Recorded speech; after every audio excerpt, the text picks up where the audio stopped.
The Coalition is attempting to turn Australia's energy debate nuclear. It means that we can firm up the renewables that are in the system.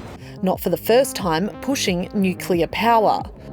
John Gorton was the first Liberal Prime Minister to propose a nuclear power plant in Jervis Bay in 1969.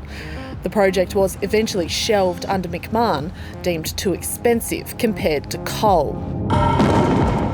In the 1970s, French nuclear testing in the Pacific mobilised anti-nuclear sentiment in Australia. At its 1997 National Conference, the Labor Party formally introduced a moratorium on uranium mining, which eventually became the Three Mine Policy, a policy that remained in place for decades. In 1998, the Howard government introduced legislation to expand the nuclear research reactor at Lucas Heights. To get the legislation through, a last-minute deal was struck with the Greens, prohibiting the development of any other nuclear facilities in Australia. Almost a decade later, with climate change high on Labor's election agenda, John Howard set up a task force to look at uranium mining, processing and the potential for nuclear as a green energy alternative. I believe that Australian attitudes towards nuclear power are changing.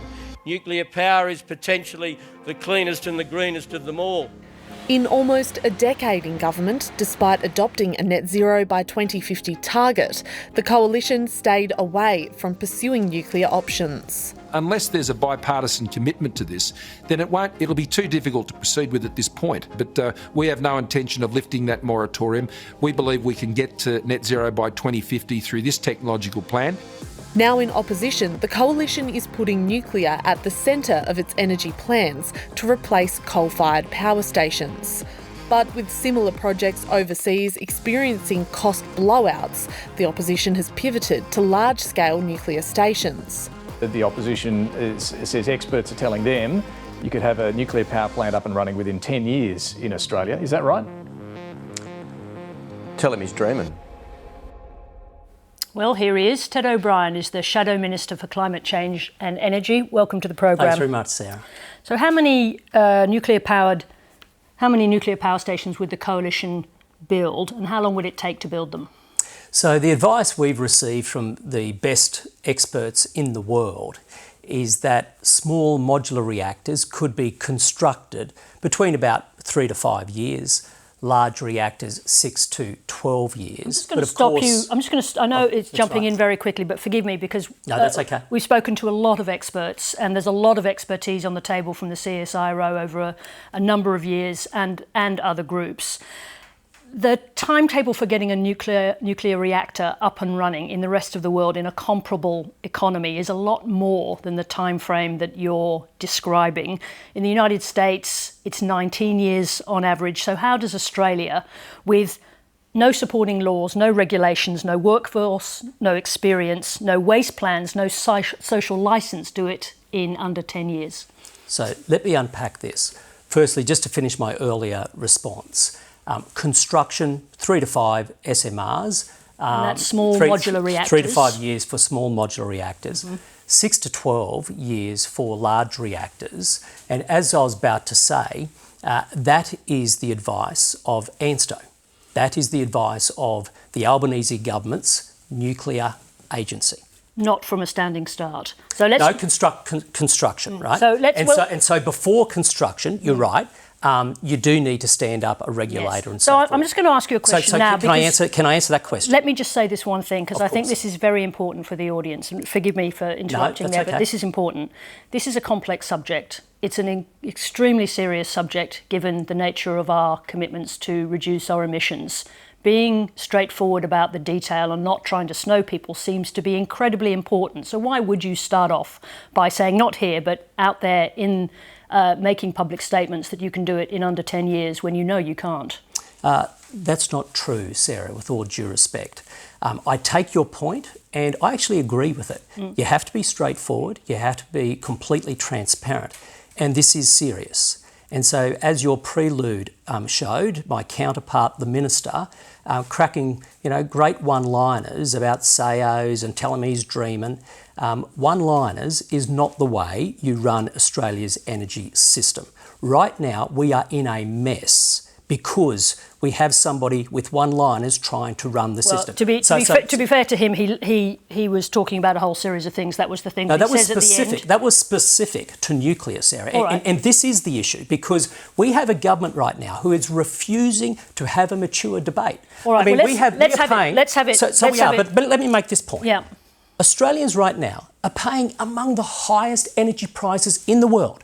We already have blackouts, it's getting worse, and our renewables target is failing. I have we brought have this you in here to talk about nuclear energy, so let's not waste time talking about the government for the moment. No, I'm going to stop you there because I want to talk about... I will now shift to nuclear, but to make the point, that is the problem we need to solve. Yes. In comes zero emissions nuclear energy. Not as a silver bullet, well, let me but put as this part. To you. Can I just finish my sentence? As part of a balanced energy mix, and this is key. Yes. Working together with renewables, yes. working together so with not gas. not a silver bullet. But let's talk about the facts. So a very optimistic timetable could potentially see one large-scale nuclear reactor, and we'll come to the smaller reactors in a moment. But in terms of the large-scale nuclear reactors, because that's what the opposition leader Peter Dutton's been talking about, an optimistic timetable could see one of them potentially up and running in the mid-2040s. So is it your policy to keep coal-fired generators running longer? So if you allow me now to unpack, right? So you're right, you need a regulator stood up and you need a whole bunch of things done. Now, if you look at the way this is done internationally and best practice, the advice we have, which aligns with the Australian government's advice, which is the point I was making earlier, ANSTO, is that you actually can, if it's a small modular reactor, work within a decade, a 10-year I think period. we're talking about the large-scale reactors. And I'm getting to that. Yeah. And large-scale reactors will take a handful of years after that, again, subject to the design and the planning. Now, if you look at the most recent entrant in the civil nuclear program globally, it's the UAE. And they hosted COP. To be clear to the audience, just let's make it clear to the audience, we're talking about a country that is partially a command economy. So it's not a country like Australia. It's not a country where people can object to a nuclear reactor in their constituency. So just to be clear, UAE is not comparable to Australia. So it can set up its regulatory framework. And in the UAE, even in an autocracy, it took 4 years. So I want to come back to the question I asked you. And can I finish my point, because you just interrupted me, Sarah, on my point, and you finished a different point on the same subject. I think you hadn't answered the first question. So the UAE, yes, they are the most recent entrant. Indeed. Right? Now, when you look at the inclusion of COVID, that apparently took them out for 2 years, they went from a decision to actually having nuclear on the grid within a 10-year period. These weren't small modular reactors which happen faster, right? Yeah. These are the larger plants, the 1.4 gigawatt plants. They were bringing on a new reactor around about one every 12 months. Now, you might say that a very different system of government, and I agree with that, but I have visited the plant. I have spoken with the people who have implemented it. They actually moved the site from their original site to a secondary site. Why? Because of community pushback, right? It's not like they steamroll over a community. Well, not at the same level. Not a level. democracy, but I'm happy to talk about democracies too. My question was, if in terms of a large-scale nuclear reactor, and we're still parking the small ones, because as you well know, the economics of small modular reactors have suffered tremendous setbacks in recent years, including the recent collapse of one of the most promising ones. We are looking at SMRs and large, to be very clear, and I disagree with that point, but we can come back to it if you like. Let's just come back to that question. So if you could get one nuclear reactor up in 2040, and that's not a given in the timeframes that we've seen around the world, bearing in mind the United States, 19 years with a fully fledged industry already in existence. The Australian government's agency disagrees with you, and multiple other experts around the world disagree. This is the question. Anthony Albanese agrees with you, so does Chris Bowen. Is it your policy, with uncertainty, at least we can agree that there is no certainty over the operational date of a large-scale nuclear reactor being built in a country with no existing nuclear reactor business in its landscape? The question was, is it your policy to keep coal-fired power stations running longer? Yeah. So our view is we should not be closing our coal-fired power stations prematurely. Now, the reason I say that is as of today, we are looking at 90% of our baseload energy exiting the grid by 2034. So we're talking within a decade, 90% of our baseload energy gone because of Labor's policy settings. Now, Sarah, the lights will go out. But hang on, are you saying... The lights will go out if that happens. It is going to be coalition policy that you will keep those coal-fired power stations running longer than the dates that have been set in train now? No, they're your words. They're the decisions taken by the companies and the organisations that run those power stations, and they've set dates for them. Let me clarify if I can. Is that all right? Yes, of course. Okay, thank you. So our position is you shouldn't be closing those coal-fired power stations prematurely. As for policies that we will announce them in due course. I'm not doing that this evening. But so much as Labor like to say, oh, we're closing coal, in truth, Sarah, I believe their policy, the way it's going to pave out, is renewables plus coal. And we know that why? Because the Victorian Labor government has done 2 deals behind closed doors, no transparency of those deals, to keep coal in the system. Same as WA, right, and you wait till I want to come New back South to what Wales you're Labor, doing. I want to New South come back Wales to what Labor you're on doing. the Eraring coal-fired power station, they're negotiating. So that's what Labor's doing right now.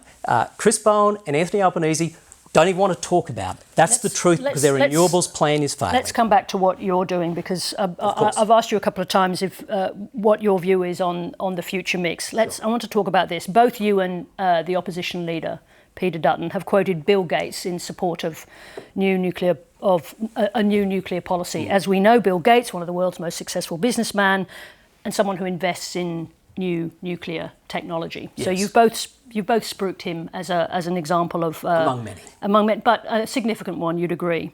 So I asked Bill Gates on this programme whether Australia should get involved in nuclear energy, and this was his answer. Australia doesn't need to get engaged on this. Australia should aggressively take advantage of Australia's natural endowment to do solar and wind. That's clear-cut and beneficial to Australia. So does the coalition think it understands the business of nuclear energy better than Bill Gates? The best experts in the world have told us that Australia needs nuclear in order to get to net zero. You're the ones quoting Bill Gates, and Bill Gates says well, let me talk about Bill Gates. It's not a good idea for Australia. Here's what I love about Bill Gates, right? In the state of Wyoming in the United States, the Northern Power Plant is actually transitioning from being a coal plant to a nuclear plant. Now, they are able to do so by moving the unionised labour workforce over into the nuclear plant with higher wages, and that community was one of 4 that vied to host that plant. That is Bill Gates' plant. I'm aware. That part, so Bill Gates, I think that a is successful investor in nuclear energy, says makes no sense for Australia in this moment to invest in nuclear energy when it has an abundance of solar and wind. So to come back to my question, as an investor, that is his right. I'm not going to question what he wishes to do with his money. He's criticising he is saying it is not a good decision, it's not a wise decision for Australia to invest in nuclear energy at this stage. Wait 10 to 15 years, see whether these highly experimental new plants work, and then decide whether it should be in the mix. But right now, what does he say? Stay with what Australia has in abundance, solar and wind. That is Bill Gates' advice. Will you listen to it? I will listen to the underlying principle, and I agree with the underlying principle, because what I hear there is you've got to leverage your comparative advantages. Do we have a comparative advantage of wind and sunshine? Yeah, we do. Therefore, are renewables important to our future grid? Absolutely. But I tell you what, we also have a comparative advantage in. We are blessed with abundant resources. We have the world's largest reserves of uranium, the fuel that powers nuclear power plants the world over, yet none of our own. And we also have enormous amounts of gas. So we have to leverage our comparative advantage and get the mix right. Let me just ask you this quickly, because we do have to wrap up. But just on the question of 2 questions on the question of cost. So, as we know, at the moment, nuclear is still the most expensive new build electricity generation in the world, particularly compared to renewables. Why choose the most expensive if you're an investor technology when we have access to the cheapest? If you are an investor, I'm sure it is more expensive for the capex. But what counts, Sarah, is not the developer or the investor. It is the consumer. And this is where This is where Labor gets it wrong. You put the consumer at the centre. You're making an argument that says that it's not attractive for investors. That means that I didn't make that argument. Well, I said it's a higher capex. Higher capital expense. Yes. Didn't say it's unattractive. So you're not going to have to fill the gap a higher capex with subsidies. But my point was this: in Canada, in Ontario, what drives down prices for consumers who pay half the price that we do in Australia? Nuclear. When I sat down with the Japanese, $6 billion worth of subsidies in Ontario. Well, hang on. If you look at why, because Chris Bowen said that on television. Because I tell you what, the research of that paves out very differently. The Australian government also provides some relief. If you look at the relief that's provided, it's actually due to contracts signed with renewables.